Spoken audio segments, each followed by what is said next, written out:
بسم اللہ الرحمن الرحیم۔ قبر کی وحشت سے بچنے کے لیے پیارے آقا صلی اللہ تعالیٰ علیہ وآلہ وسلم نے حضرت سیدنا ابو ذر غفاری رضی اللہ تعالیٰ عنہ سے فرمایا، اے ابو ذر، جب تم سفر کا ارادہ کرتے ہو تو زاد راہ تیار کرتے ہو؟ عرض کی، جی ہاں۔ سرکار مدینہ صلی اللہ تعالیٰ علیہ وآلہ وسلم نے ارشاد فرمایا، قیامت کے طویل راستے کا سفر کیسے کرو گے؟ اے ابو ذر، میں تمہیں ایسی چیز نہ دوں جو تم کو قیامت کے دن نفع دے؟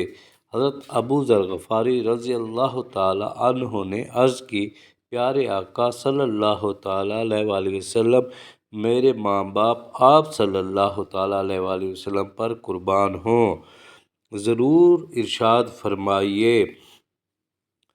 تو آپ صلی اللہ تعالیٰ علیہ وآلہ وسلم نے ارشاد فرمایا، قیامت کے دن کے لیے سخت گرمی کے دن روزہ رکھو، قبر کی وحشت کو دور کرنے کے لیے اندھیری رات میں نفل 2 رکعت پڑھو، اہم امور قیامت کے حجت کے لیے حج کرو، مسکین پر صدقہ کرو، حق بات کہو اور بری بات کہنے سے خاموش رہو۔ سبحان اللہ۔